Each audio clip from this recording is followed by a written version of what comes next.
нәресте тұншығып жатқанда балаларға геймлих әдісін қолдана алмайсыз. Және балаларға жасамау керек. Бірнеше нәрсе бар. Оларды осылай ұстап, осылай шапалақтамаңыз. Немесе баланың аузын соқыр түрде тазаламаңыз, себебі бұл кедергіні нашарлатуы мүмкін. Бұл шетелдік затты ішке қарай итеріп жіберуі мүмкін.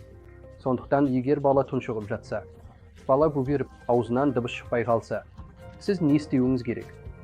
Ол баланы осылай ұстаңыз. Бір қолыңызбен баланың басын қолдаңыз. Басты сәл төменірек ұстаңыз. Және екінші қолыңыздың алақанымен балаға 5 рет жақсылап арқадан соққы беріңіз. 1, 2, 3, 4, 5. Баланы артқа қарай аударыңыз.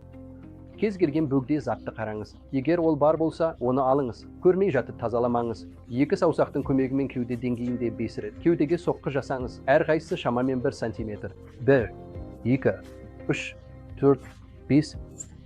Бұл әрекетті баланың аузынан тұншықтырған зат шыққанша және көмек келгенше жалғастыру керек.